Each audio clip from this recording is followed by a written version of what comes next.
What's up, Chiefs Kingdom? Noah Gray here, tight end for the Kansas City Chiefs. Make sure you like, share, and subscribe to Josh's channel and check out showmefootball.com for more.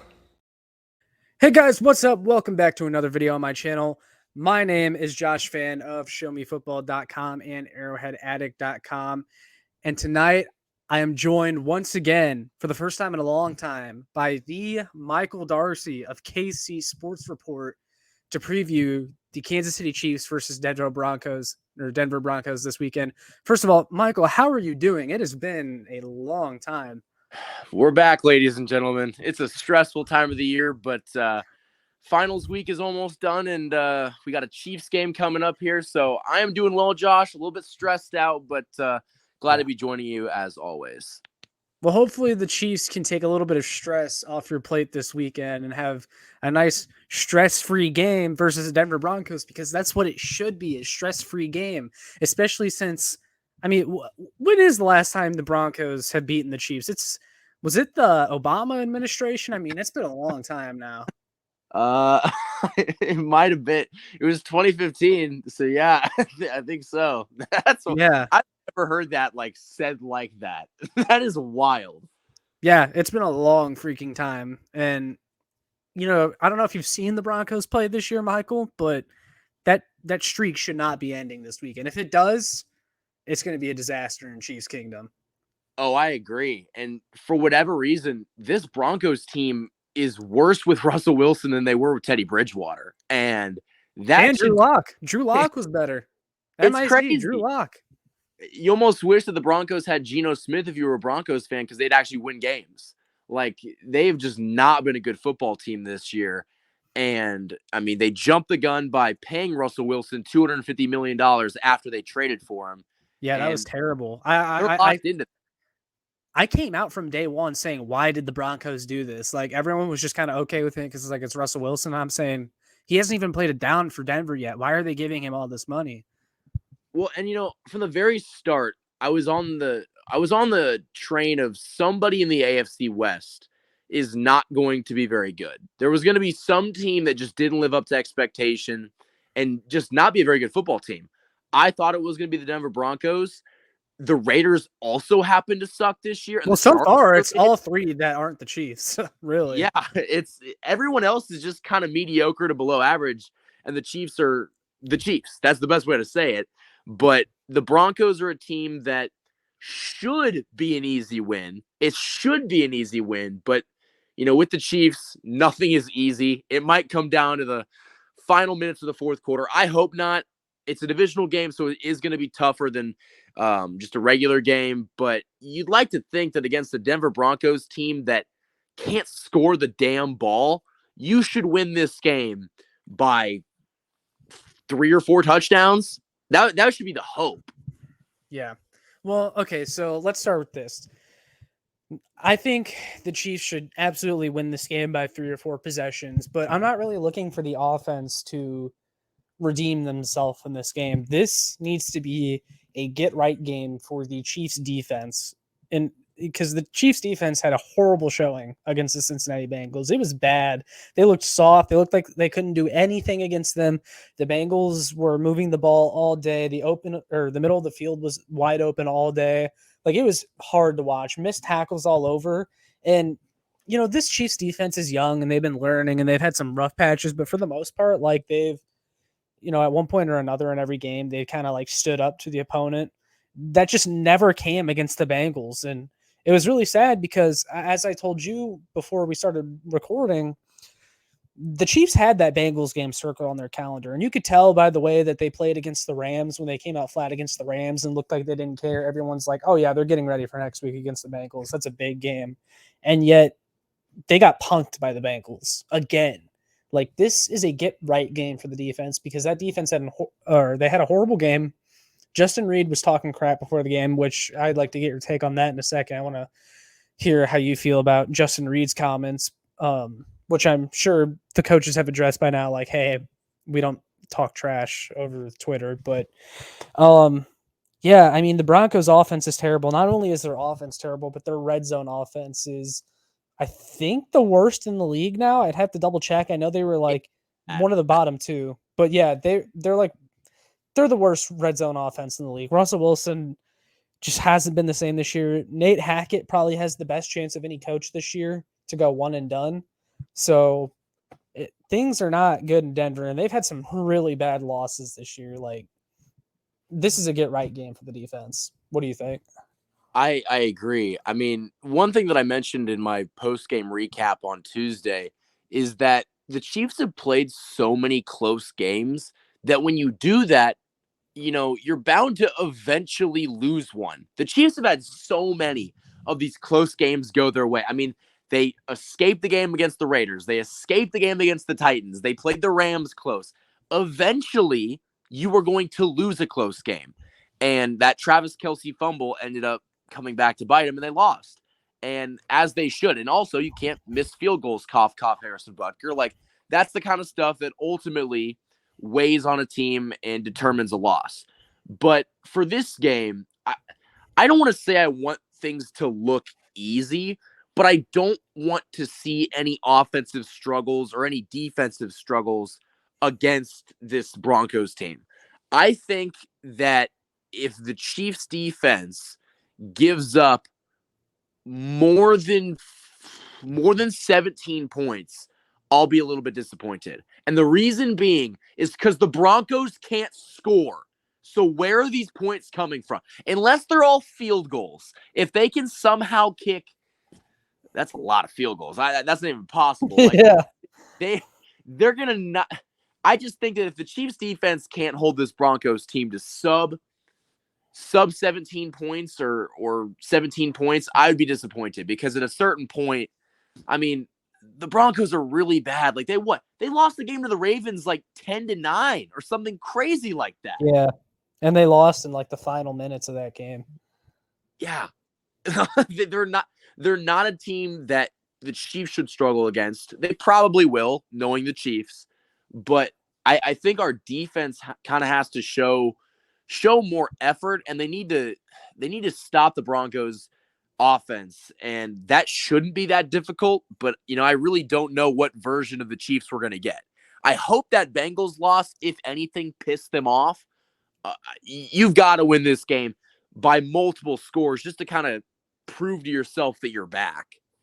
Yeah. I actually have something to add to that, but first, I just wanted to get your take. What did you think of Justin Reed's comments last week? I'm just really curious. What exactly did he say? Because I know that he said, because he had a moment that was like funny, like so disrespectful, but like unintentionally disrespectful, where he like didn't know T. Higgins' name, so he's like, what's the guy's name? Well, he mistook. So first of all, yeah, he got the numbers mixed up. He's meaning to talk about Hayden Hurst, and then he got Hayden Hurst's names wrong because he was trying to say Tyler Higbee, which Tyler Higbee plays for the Rams, not the Bengals. Yeah. But I know the question that was asked had something to do with like, hey, you saw how this team lost last year to the Bengals. What would you have done differently if you were on the team then? And he just started talking about, players on the Bengals. But yeah, Andy Reid, he came out and said right after that pretty much like, hey, yeah, we don't do that here. So, he got a talking to. But which is kind of funny because like Tyrann Mathieu spoke a lot more, and I feel like was a lot more vocal, especially on social media. So I mean, maybe it's because Justin Reid hasn't earned the respect and the leash that Tyrann Mathieu had on this organization and team. But yeah, I mean, I saw something that like, according to PFF, he actually just didn't play that bad of a game. He actually had an okay game. But yes, and that's where I wanted to go with that because of what happened in that game and what he said, I've noticed a lot of Chiefs fans like starting to pretend now that like Justin Reid sucks. And like, I don't agree with that. I don't think he's been fantastic this year. And I think people are, they're misguided because he doesn't make a bunch of splash plays, maybe as Tyrann Mathieu did in creating turnovers, but he's been pretty good in coverage this year. And I've seen that guy stick his head in there and make some tackles that Tyrann Mathieu would have avoided last year. That, and what are we paying him a year? Oh yeah, it's like $10 million. Yeah, he's on a super cheap deal.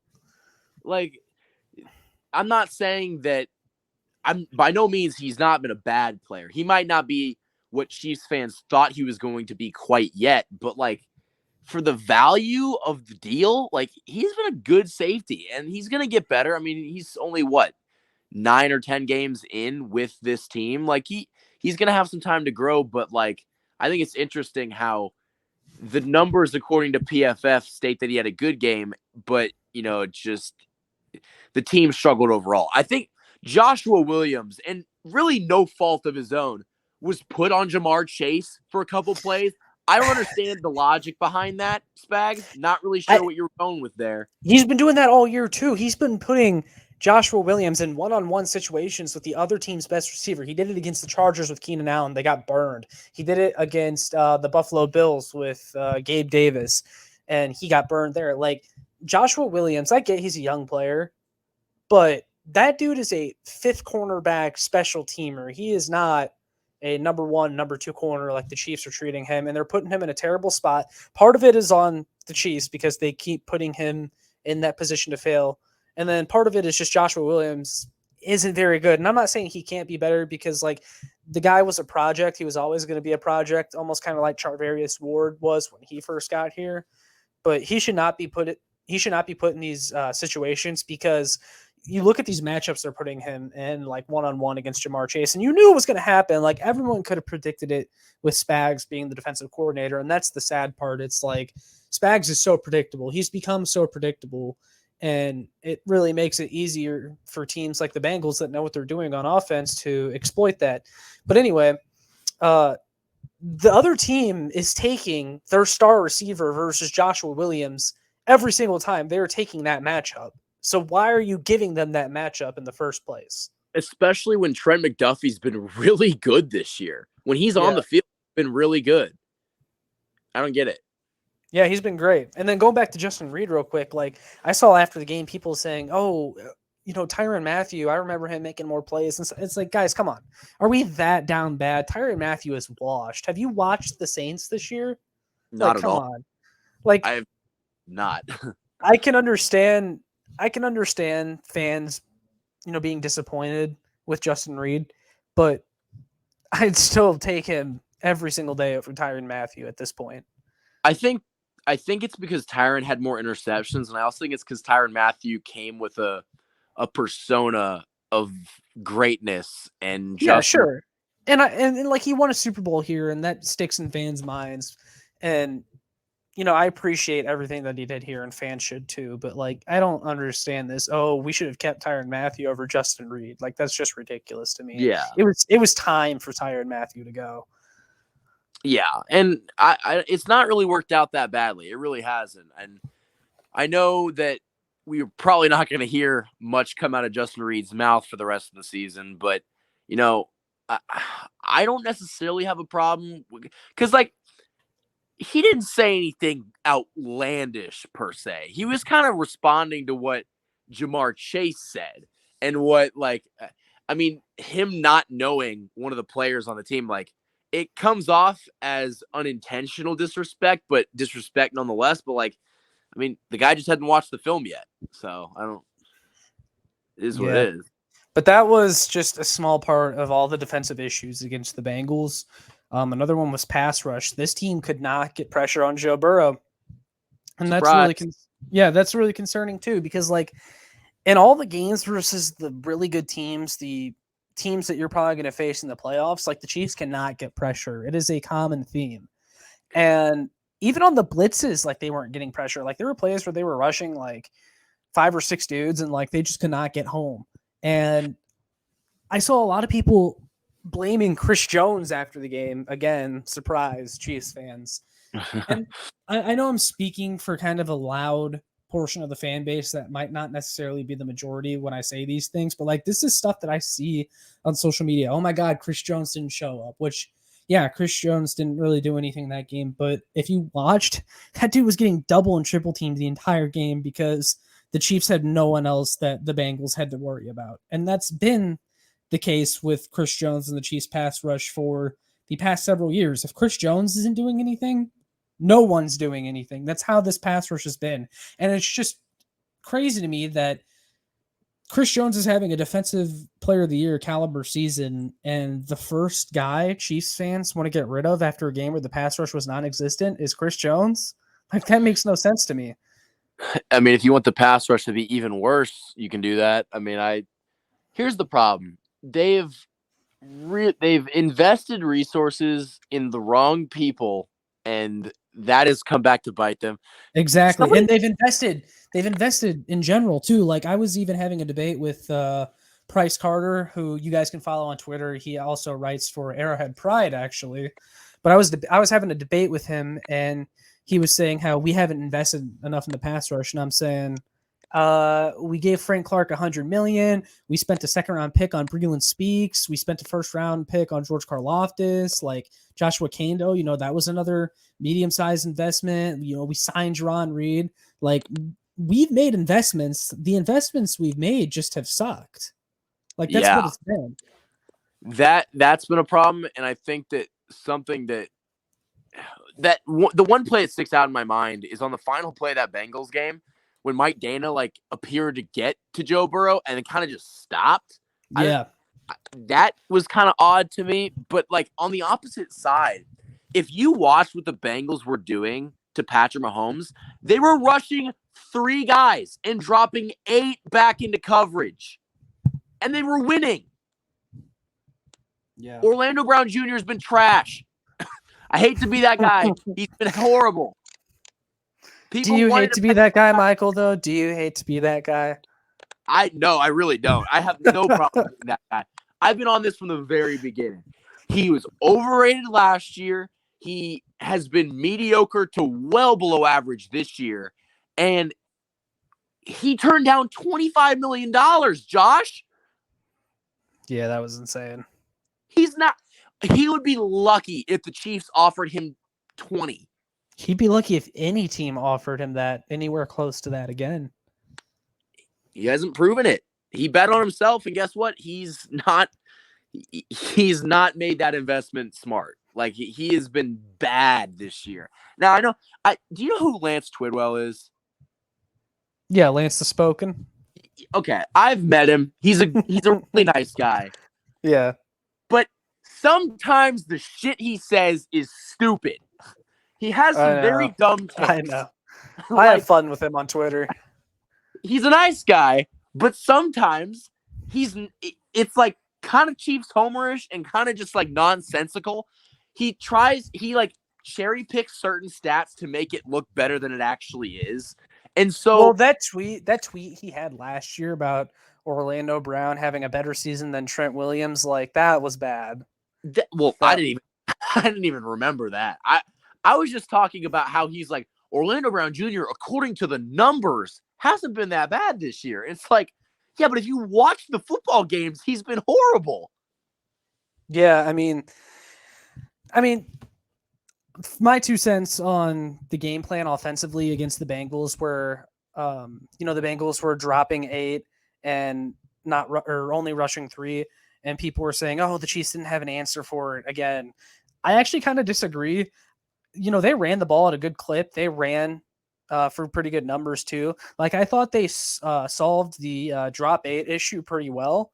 Just the problem was in the situations where they passed a couple times, in hindsight, you could say they shouldn't have passed the ball when in reality it was probably the right choice. On the play, the first offensive drive where the Chiefs kicked the field goal, there was a 3rd down play that was going to Travis Kelce and it got batted down.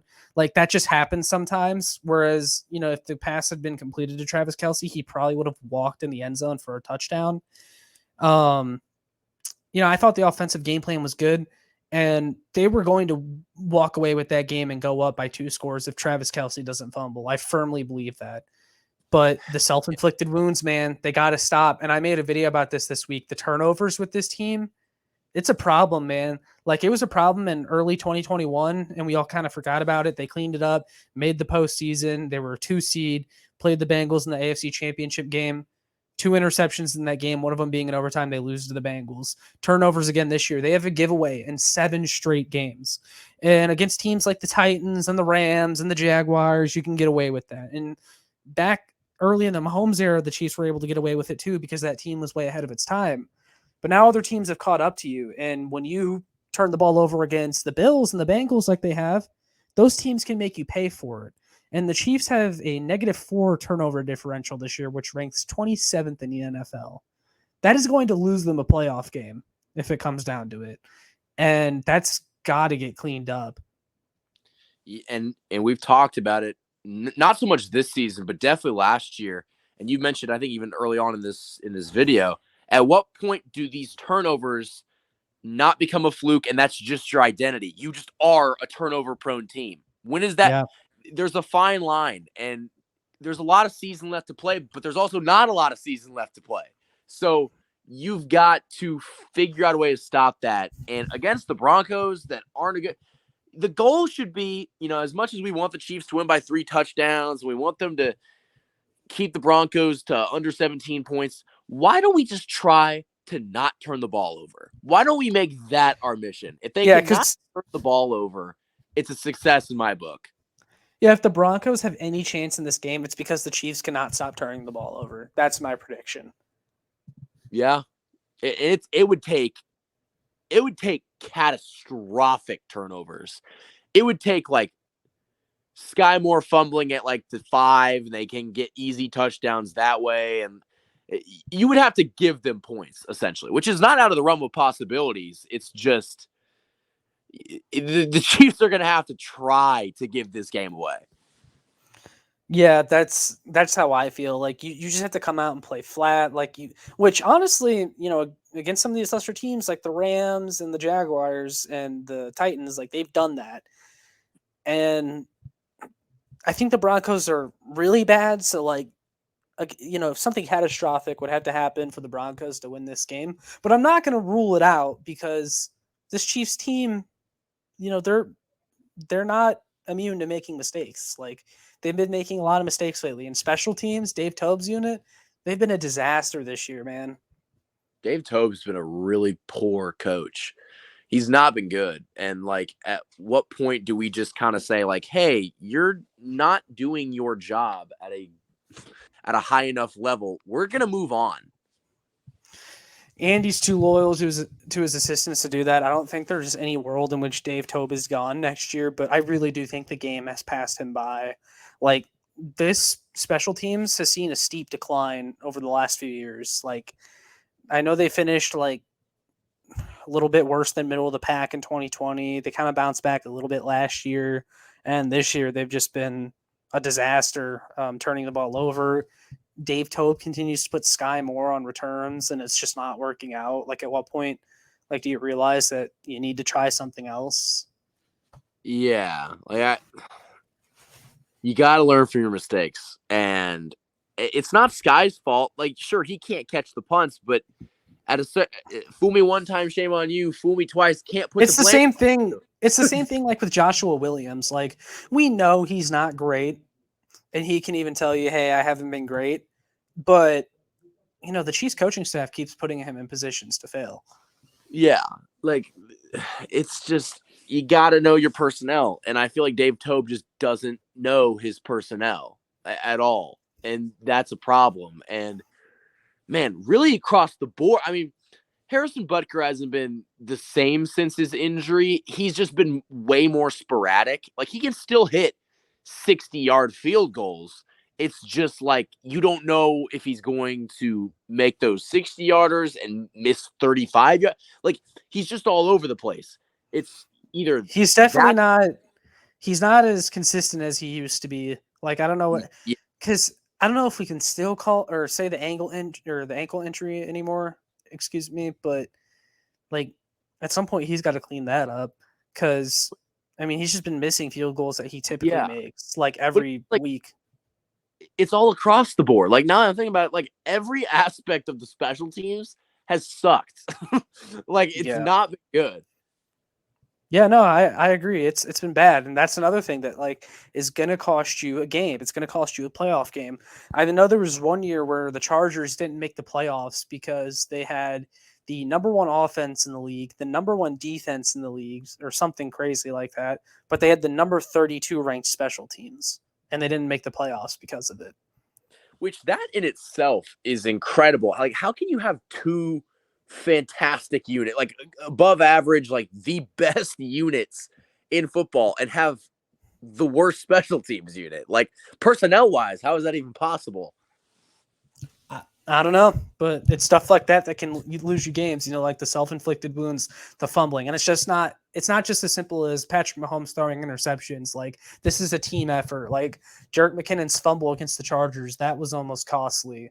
The Travis Kelce one against the Bengals, that was obviously costly. There was a point in that Jaguars game too. I don't know if people remember, the Chiefs almost gave up 10 points in like a minute. The Jaguars drove down the field 100 yards and scored a touchdown. Kick it back to the Chiefs. Chiefs give the ball away. They fumble it on the kick return. Jaguars get the ball back, almost get a touchdown. Again, there's a penalty. They have to settle for a field goal, but they almost made that a game in less than a minute. It was ugly for both Spags and Tobe's unit. Yeah, man, and another thing to kind of point out, like the offensive, struggle, so to speak, or slow, is like, so when I'm working at Arrowhead, we don't really get done until about like midway through the first quarter. And I'm used to, as a Chiefs fan, by around like the 6 or 5 minute mark in the first quarter, the Chiefs usually have 7 to 10 points. And they have not really been scoring out of the gate, because I've been able to see all of the touchdowns for the most part, because they're not scoring as quickly. They're not scoring on their first drive. And I wonder how much of that is, just defenses catching up with the Chiefs, or they are just not executing at a high enough level right away because they're just unprepared. I think it's a little bit of both. It very well could be. Like, I definitely think other teams have caught up to the Chiefs a little bit. I think defenses are better prepared to stop them. Obviously, the Chiefs don't have Tyreek Hill anymore. That makes the job for defenses a little bit easier, even though technically the numbers will tell you the Chiefs offense hasn't skipped a beat without Tyreek Hill. Tyreek Hill made defenses play in a totally different way than they're playing the Chiefs now. Like, we can be honest about that. Yes. But also, like, the Chiefs in some of these games, like, their receivers have been struggling to beat man coverage, or like if it's been, if Travis Kelce hasn't been doing anything, it's this offense has struggled a little bit.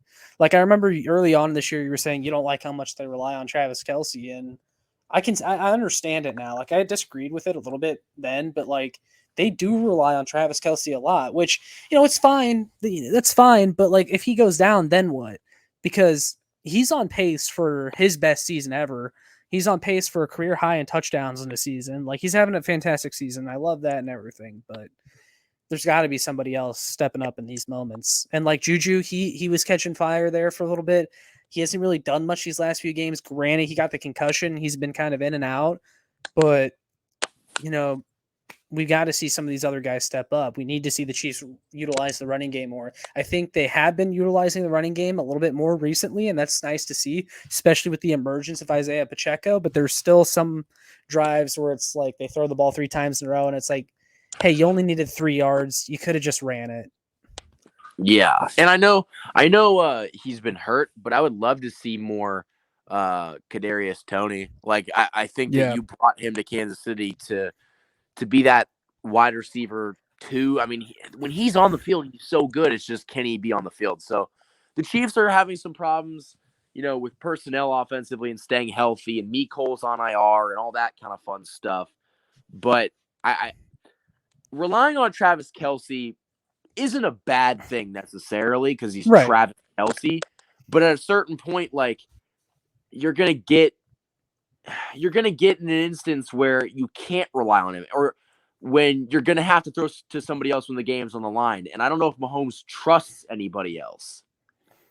He definitely has a few guys that he likes, I think, but like, because like he definitely trusts MVS. Like, that Patrick Mahomes goes to MVS a lot. MVS is on pace for a career high in receiving yards, but like MVS, like, he's got to show us that he can catch the ball consistently, because there's been quite a few times where he doesn't catch the ball, and he should have caught the ball. And there's Sky Moore. Like, the Chiefs have this weird thing going on with Sky Moore. Like, against the Chargers, when they had a bunch of injuries, he has 100 yards, and then we haven't really seen him since then.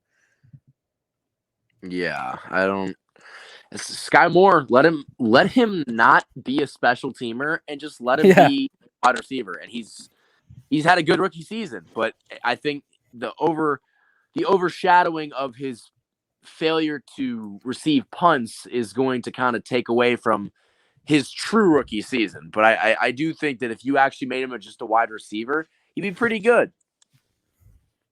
Yeah, because I mean, in the flashes that he's shown, he's been pretty good. He has good hands. He's made some really tough catches. But he just hasn't gotten that opportunity. Like Justin Watson, of all people, continues to outsnap him, and it doesn't really make sense.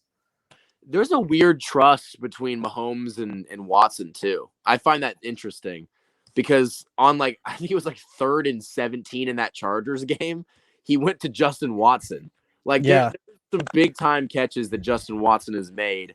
And that's good that you're finding guys that can have that good connection with your QB, but at the same time, it's just shouldn't you use the 2nd round draft pick? Yeah. I mean, especially when you see what some of these other rookie receivers around the league are doing, and they spent a pretty high pick on him. And, we just want to let the kids play, as they say. Yeah. What's the harm? There is no harm. You've seen him before perform at a consistent level as a receiver. I just think that they have him in the doghouse. Or Andy Reid, you kind of knew right away that he wasn't going to let Sky have a big piece in this offense year one. But at the same time, Andy, you don't really have the options to bury him on the depth chart. Yeah, and that was similar with the defense this year. They had drafted so many rookies that it's hey, Spags, you're going to have to play rookies this year. And for the most part, the rookies that they played have done a nice job. Brian Cook, he's played some, pretty big snaps, and he's looked good. Trent McDuffie, another one, obviously. He's been fantastic this year. Leo Chenal's got some run and here and there, and he's looked all right. George Karlaftis, I'm a little bit indifferent on. Actually, we're all over the place, but it's been a while, so I enjoy it. What are your thoughts on George Karlaftis this year? Because I'm not super impressed with him, even though there's all these tweets hey, he leads all rookies in pressures. But when I watch the games, I'm not really seeing Karlaftis make an impact like that. Yeah, I think he's going to get better. People are very quick to forget that he really wasn't a skilled pass rusher. He won with brute strength. Mm-hmm. And that works in college. There's a lot of guys that, are great in college and they're bigger and stronger than everybody else. And then you go to the NFL and it's a man's league and all these guys are bigger and stronger, and that doesn't work. So, I mean, we're quick to forget that, he really didn't have the skill or the finesse that a lot more of the Aiden Hutchinsons have. So I think that's one thing. I don't think he's been bad. On the totem pole of things that I am disappointed in, he doesn't really come to mind. It's kind of just rookie lumps. I think he's been okay. I wouldn't say that he's been spectacular, but I also don't think that he's been bad. Yeah, no, I don't think he's been bad necessarily either. He can fill snaps. He's fine. He doesn't stick out like a sore thumb.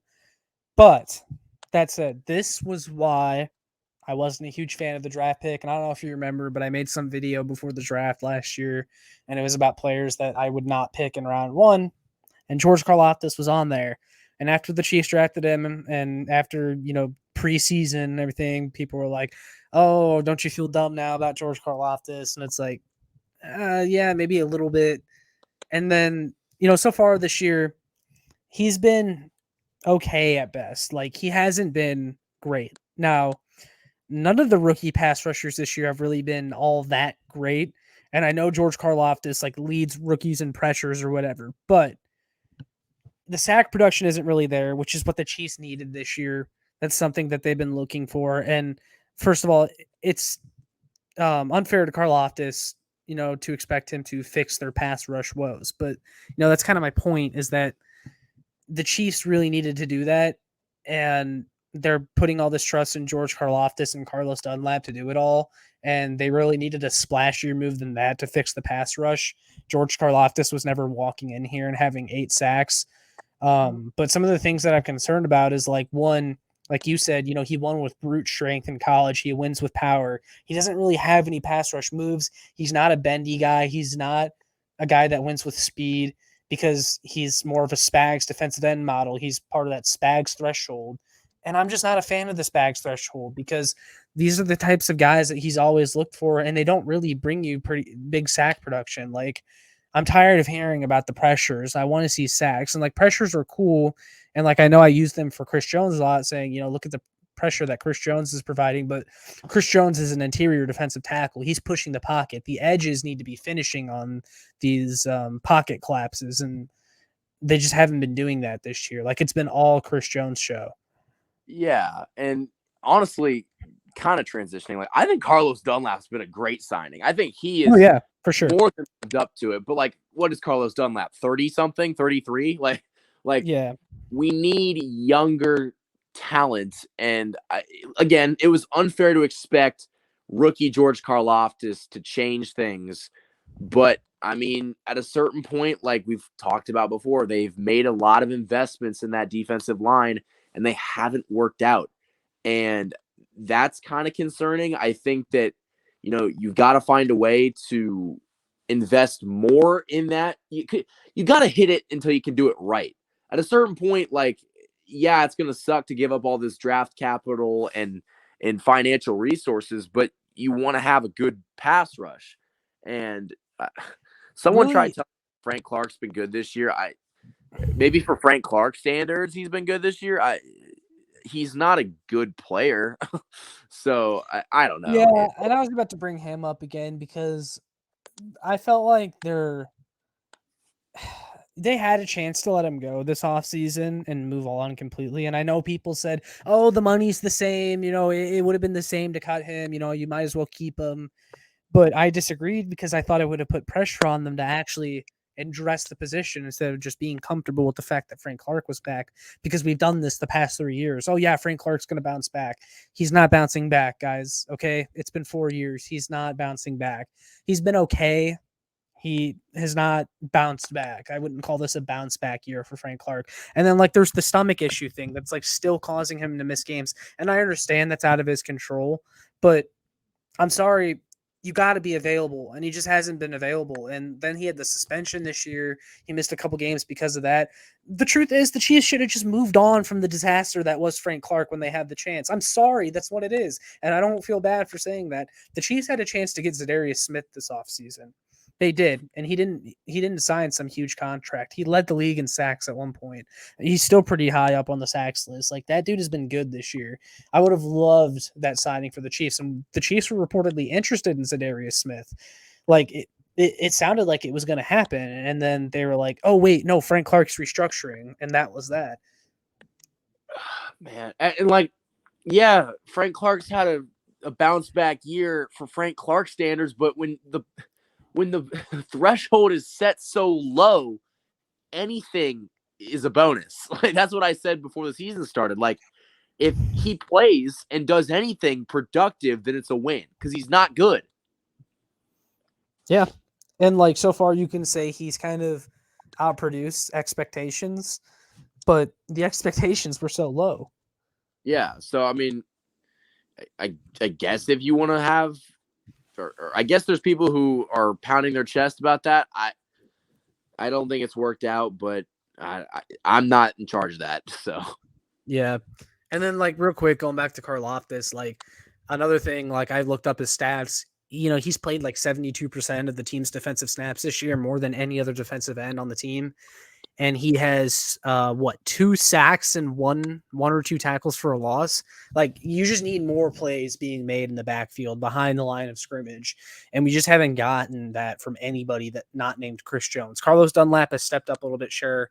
But like you said, he's 30 something. He has a couple sacks this year. He's not the guy that you needed. He's a good rotational guy, but he's not the guy that you needed.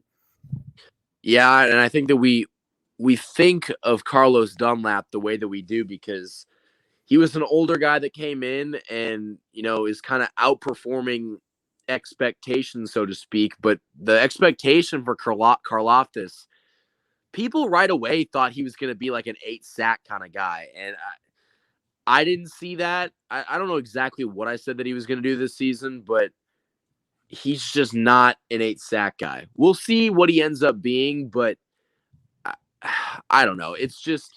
Personally, I think he's a defensive end 2 at best, and I think you need to go out and probably spend another premium asset this offseason on another pass rusher. That's just my opinion. I feel like you're right, but I feel like if that premium asset is in the draft, you're going to need a top 10 to top 15 pick. Yeah, and, that's another argument that I've heard is that the Chiefs don't draft high enough to really properly fix this pass rush, which is why people want to trade Chris Jones. Like, that's the rationale I've heard sometimes is, well, if you trade Chris Jones, you can get pretty high up in the draft. Even if you trade Chris Jones, you're probably not even getting a top 10 pick. And that's where you really need to be if you want one of those guys, unless somebody falls. But you don't trade Chris Jones hoping somebody will fall. You trade Chris Jones because you're getting a pick that can get you somebody else. But also, I think that's just stupid because you have a top 2 defensive tackle in football. Top 1, Chris Jones has been better than Aaron Donald this year. Like, you have the best defensive tackle in football. Why trade him? I think the rationale behind that is that they can't pay him. But that's not true. That's not true. In fact, they'll save money this offseason if they extend him because he needs an extension. Yeah, I'm all for extending him. I have played around with the idea of trading him. I've never really been serious about it. I was more serious about trading him back before he signed the deal. Yeah, the one that he's currently on. Yes. I remember that. Yeah, because, really, the issue is that they invested all their money in the wrong guy, and that was Frank Clark. Frank Clark was supposed to come in here and be a top 15 pass rusher alongside Chris Jones. Most of the time, if you have 2 guys on your defensive line that are top 15 pass rushers, you can put Jack and Joe on the other side, and you can be fine. Like, you can have anyone else. As long as you get those 2 top 15 pass rushers, like, you're set. But since Frank Clark hasn't even been anywhere close to that, it's been really hard. It's been really hard to get the defensive line position right because they've kind of been tied down to Frank Clark. And let's just move on. I hope the Chiefs aren't like, hey, why don't we just bring this guy back? Can we be done? I remember me, you, and Lucas did like a podcast last off season, and I said, we're gonna throw a party when Frank Clark is gone, and like I'm gonna come to Kansas City. And I said I didn't want to wait a year for my party. They better not make me wait another year. Like, can we be done? Like, are we for sure done? At what point do you just cut your losses and just say, you know what? Thanks for the Super Bowl. We're moving on. Yeah. Like, they've done it with Tyrann Mathieu, who is not even arguably better. He was just the better player. They did that with him. They did that with a lot of other guys. Just get rid of him.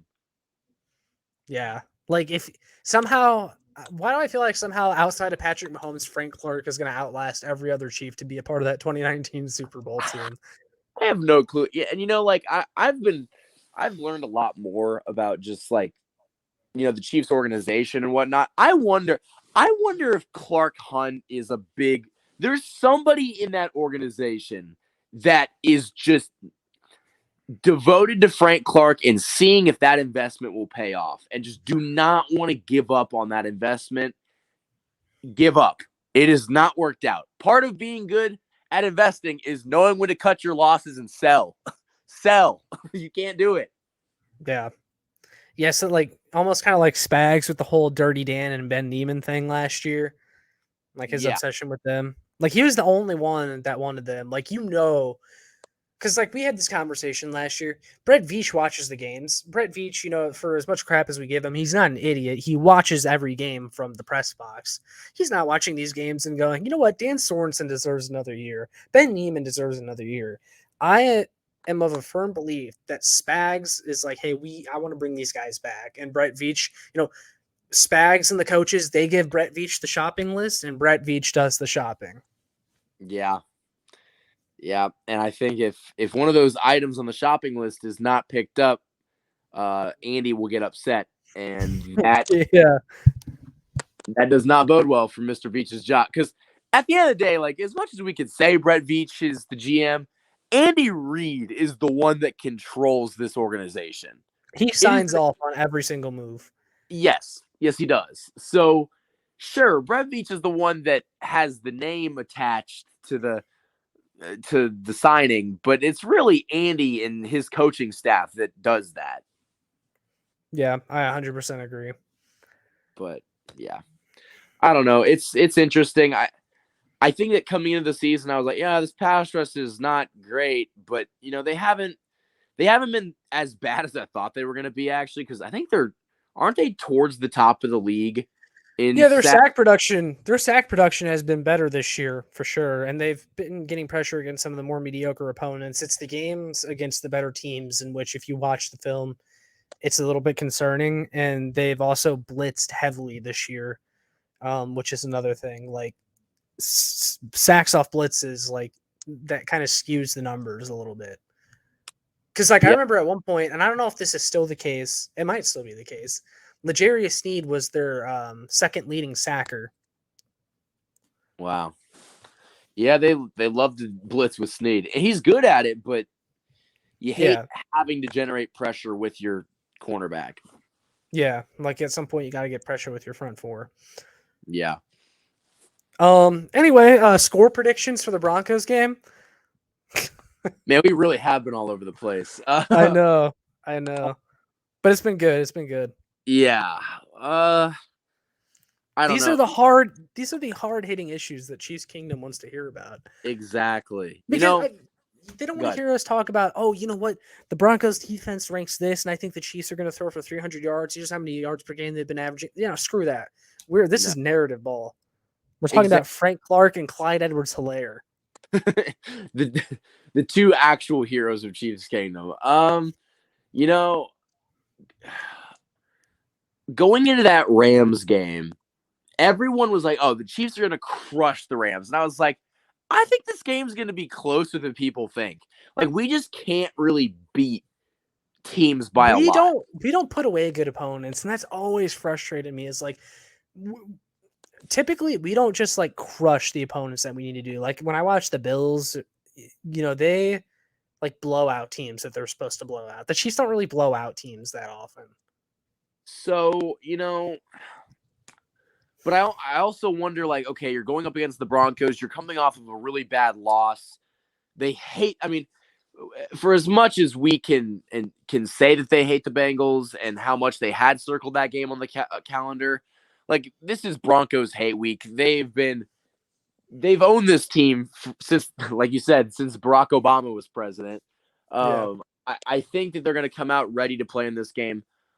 Dare I say the Chiefs win this game like 31-10? I could be very wrong about that. I hope they do, and I need Mahomes to pad his stats so he can win MVP. Because last game he got robbed of an entire offensive drive, and the Rams game wasn't great either. I need him to go out there and throw for 405 touchdowns. All right, needs to happen. Although the Broncos defense is still pretty damn good this year, and that's kind of been overshadowed by how bad their offense has been. They're a tough defense still, even despite Vic Fangio leaving. So I'll give them that. But their offense, I feel like, is going to keep the Chiefs' offense on the field because of how bad they are. True. And, what was I going to say? How have the Broncos... I completely forgot what I was going to say. It was something about the Broncos offense, but I can't remember.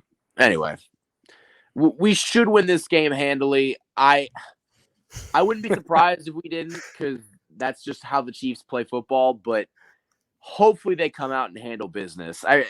You cannot look over the Broncos, and I don't think that they will, but with the Chiefs, anything is possible.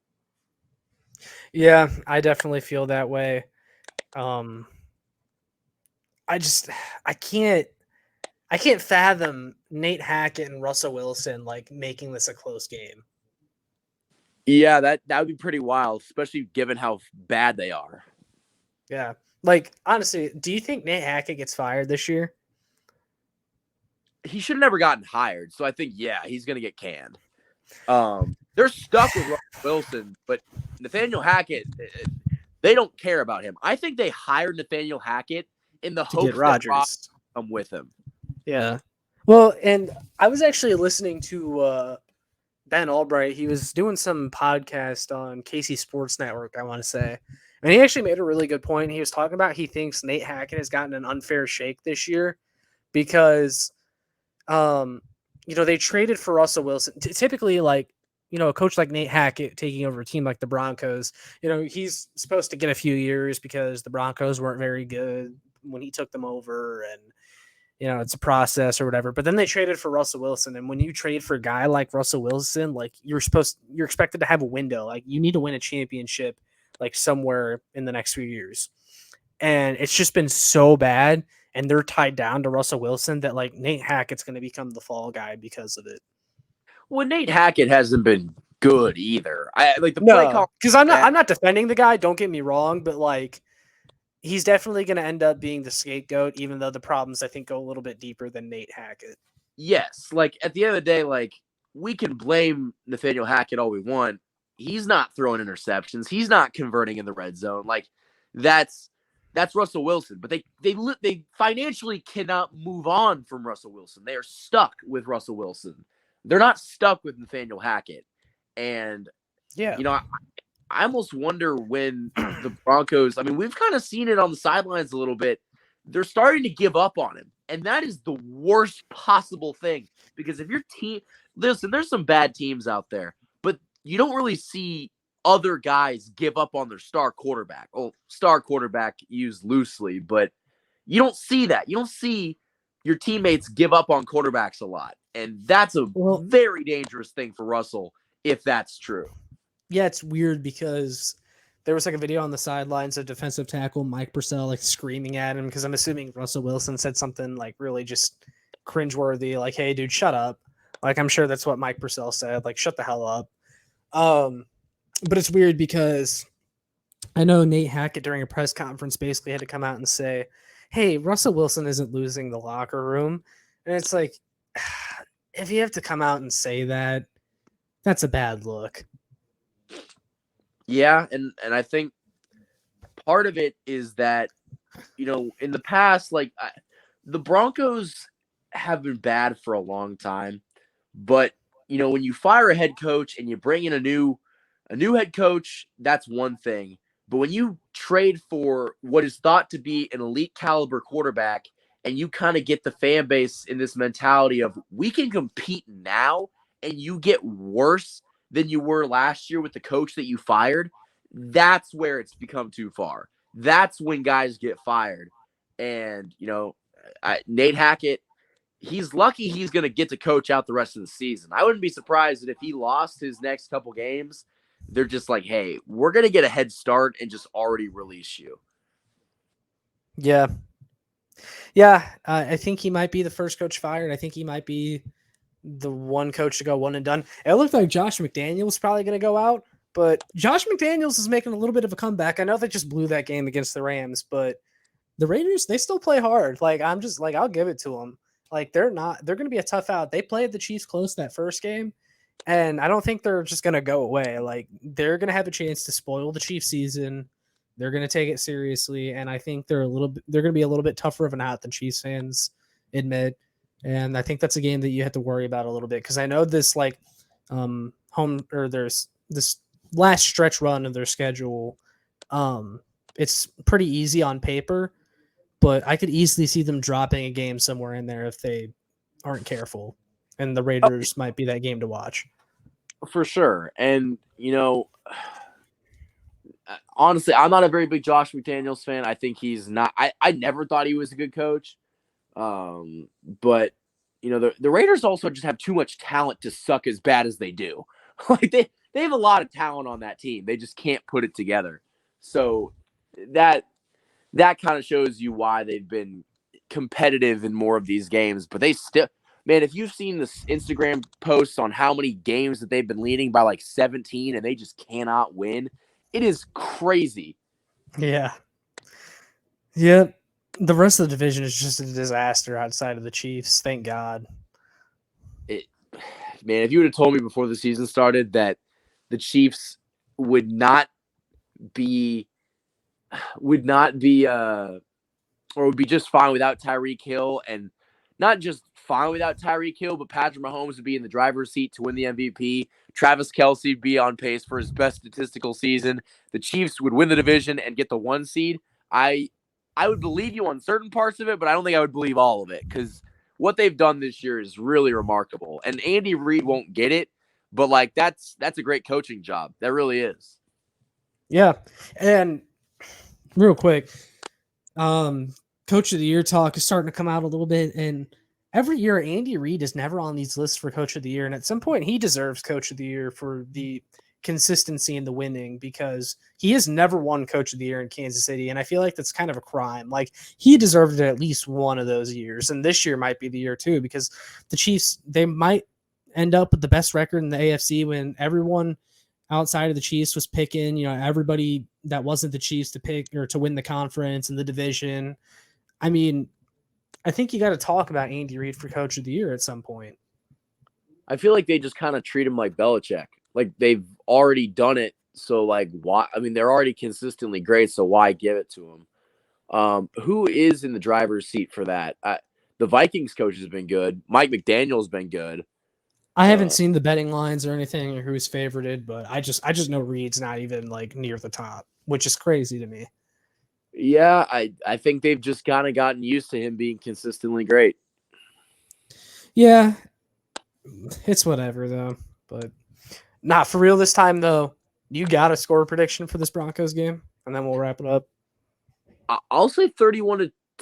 I think that the Chiefs defense can hold them to a touchdown. That touchdown might come from the Chiefs giving the Broncos a little bit of an extra advantage, but I think they can hold them to 10 points. And as much as I like to think that the Chiefs offense won't struggle against the Broncos, I really do think they're going to function a lot better. They might score, I think they'll score 31 points. I think it might be a game where they get off to a quick start and kind of fizzle out and then kind of score a few garbage time touchdowns and maybe make this game seem a lot more lopsided than it actually was. But I do think the Chiefs will win 31-10. I'm going to go 31-16. I think the Broncos either get a couple field goals in there or they get some garbage time touchdown because Spags. But I think they will win handily. I think they have to. I think they need a convincing win. They could really use it. Get right game for the defense, as I said. I do think they will get right. I think they'll look a lot better. I think they got embarrassed last week against the Bengals. I think the coaches are running that tape over and over again in the film room saying, what the hell was this? The tackling effort, that was horrible. I think we'll see a much different team. And, the Chiefs win handily. That's my prediction. And I think that we can both agree that if the Chiefs give up more than 25 points, we've got a major problem on our hands. Yeah. If they give up more than 20 points, I think the Broncos are averaging 16 points this year on offense. I think anything above that, you have to be concerned. If they give up 17, 18, 19 points, that's inexcusable, in my opinion. That's just got to be the question. What went wrong? Yeah. Yeah. Spags. Probably Spags. Honestly, this is the last thing I'll say. This goes back to Justin Reed and how I think people are, kind of down on him a little too much. But at what point does Spags get blame for almost every single player coming here in free agency and becoming a worse version of themselves? Honestly, he'll probably never get that blame. I think that there will always be a reason that it didn't work out, and it will never be his fault. The same way that it's never Dave Tobe's fault. It's Sky Moore. Why is Sky Moore not getting? It's never their fault. It's always the player's fault. So I don't know. I think Spags has utilized some guys in a great way and not utilized some guys the right way. I think the latter option has happened a lot more frequently. Funny thing is, when I was watching that Bengals game, they came back from break and they showed a picture of the last year's matchup between the Bengals and the Chiefs. And I saw Ben Neiman and I had PTSD. I was like, oh my gosh, I kind of forgot this guy was on the squad. like It was bad, man. Ben Neiman, Mike Hughes, Dan Sorensen, Rashad Fenton. Yeah. I'm not gonna lie. I like Rashad Fenton. He kind of got fucked over this year. He had some rough games. He was good. I was a Rashad Fenton stan. He was really good. I will say that I thought the trade, getting rid of him was kind of odd. Like, I get they had faith in the younger guys, but if somebody goes down, like, you're kind of SOL when it comes to cornerback depth. Like, it didn't hurt to have Rashad Fenton on roster. I felt like I didn't really understand that one. Yeah, I think there might have been something going on behind the scenes. I don't exactly know, but yeah, Tell us, man. You're in that building. You need to start getting some of this inside info and bringing it to the show. I might have to. It is kind of crazy that when I was going back to the Titans game, I was trying to walk through the tunnel and I kind of got like shoved in with the Titans players. And I found out that Tannehill wasn't going to start by him like talking to the trainer. So I was like, oh, like I can kind of do some Schefter kind of stuff here. Yeah, Michael Darcy out here breaking news. KC Sports Report. They don't call him that for nothing. There was a fan that was like, Tannehill, you playing? He goes, we'll see. He definitely was not going to play. Yeah, that's crazy. Yeah. Yeah, no, that's all I got for this one, though. I mean, we're at an hour. We've gotten some good dialogue in. This is fun. It's been a while, but all that being said, Michael, where can the fans find you? Well, you guys can find me on YouTube. That is KC Sports Report.